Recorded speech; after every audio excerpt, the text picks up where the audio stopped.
Nanti kan ada di kiai alumni Balelo. Iku ora usah susah, iku biasa, iku ringan, iku cek napa? Ringan. Misalnya ke instruksi PKB kok santri meleset P3 atau instruksi P3 meleset PKB itu ringan sekali, sangat apa? Sangat ringan. Karena semua ujiannya Nabi itu mesti ada internal sing balelo. Kayak apa susahnya Nabi Nuh? Dia punya istri yang balelo. Nabi Ibrahim Azar bapaknya. Nabi Muhammad paman. Akhirnya mereka tersiksa, hampir frustasi. Secara naluri basarnya hampir frustasi. Terus ngendikane Allah Ta'ala, jangan. Risalah itu bentuk komunikasi antara hamba dan Allah Subhanahu wa Ta'ala. Jadi tidak ada presentasi atau tidak ada target untuk bahwa supaya mereka iman semua itu enggak. Jadi gampangannya risalah itu ben suara Allah didengar, bahwa aturannya Allah harus didengar. In alaika illal balagh, bahwa aturan Allah itu harus napa? Didengar. Mulane kesunatane para ulama, para pakar, para intelektual harus ngomong terus. Kebenaran meskipun enggak dilakukan itu harus diomongkan terus. Sekali kebenaran didiamkan, entah itu atas nama liberalisasi atau demokrasi, maka Allah akan mencabut barokatul ardi dan pasti akan terjadi prahara besar, pasti terjadi kiamat.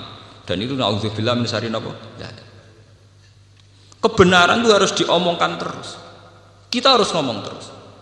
Saya itu pernah debat kusir sama seorang profesor, pernah debat kusir sama seorang kiai yang tawadhu.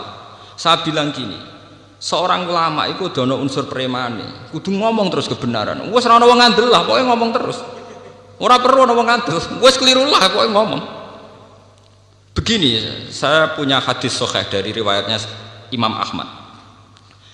Inna Allaha ta'ala la yanzi'a barakatal ardi hatta la yuqala fil ardi lizalim antaz zalim. Allah tidak akan mencabut barakatul ardi sampai di bumi tidak dikatakan pada orang zalim antaz zalim. Sekarang begini misalnya, contoh paling mudah yang kita mendapat berkah.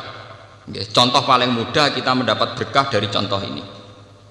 Sebetulnya atas nama etika Jawa, etika Jawa.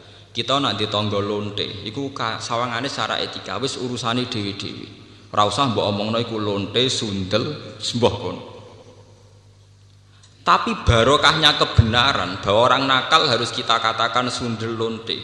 Itu kelontean dan kesundelan akan tabu terus selama orang masih ngomong untuk lonte itu sundel, untuk orang BTS itu lonte atau sundel. Artinya apa? Orang masih jijik atau merendahkan derajat mereka yang berprofesi sebagai lonte atau sundel. Dan ini baik bagi agama, bagi keberlangsungan moral, karena masih ada yang menjijikkan proses-proses yang salah. Meskipun kita sebagai ulama, sebagai tokoh masyarakat, tentu mereka kita kasih ruang taubat, juga kita kasih hak-hak sebagai martabat, sebagai manusia. Tapi kita tetap akan bilang bahwa itu namanya lonte, sundel atau apa. Ini rungokno tenan. Sehingga apa? Dengan posisi masyarakat yang merendahkan derajat atau yang berprofesi lonte, orang inginnya itu dagang secara baik-baik. Orang inginnya jadi PNS secara baik-baik. Orang inginnya dapat uang lewat ternak secara baik-baik. Karena mereka tidak mau resiko ngambil profesi cari uang yang resiko dihujat masyarakat. Baik. Bayangkan nanti mungkin di era anak cucu kita, orang yang lonte, yang sundel dibahasakan itu hak asasi. Sehingga orang mungkin generasi anak cucu kita sudah tidak ada istilah lonte sundel. Setiap perilaku sosial dianggap hak asasi. Dan itu awal dari tidak ada agama. Awal dari tidak ada agama. Karena kemudian sing ternak ya hak asasi, sing lonte dianggap hak. Itu bahaya sekali bagi keberlangsungan agama dan moral, dan negara juga nanti repot. Artinya apa? Sebetulnya sifat-sifat anarkis masyarakat, anarkis dengan tanda kutip anarkis terutama dalam perkataan, maling darani maling, lonte darani lonte, itu menolong agama. Karena dengan stigma, dengan pelakupan masyarakat sing jelek, perilaku ini terdianggap jijik. Dengan dianggap jijik, agama bisa jalan. Artinya bisa jalan ngeten nggih. Karena si A yang lonte itu dihujat masyarakat, yang lain-lain nggak pernah ingin cita-cita jadi lonte.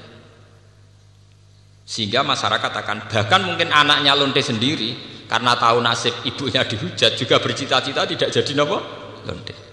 Coba kalau tidak mendapat hukuman dari masyarakat, ibuku begitu juga tidak ada apa-apa. Paham ya? Makanya lonte dan apa akan subur di masyarakat yang sudah tidak peduli dengan nilai-nilai ini. Misalnya di kota-kota besar atau di kawasan lonte.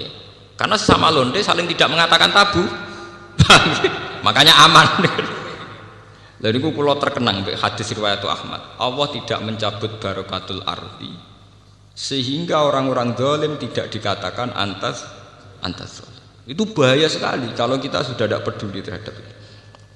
Nah, risalahnya Allah kepada Nabi Muhammad itu sing penting bahwa benar dikatakan benar, salah dikatakan salah. Tidak harus gol, tidak harus apa?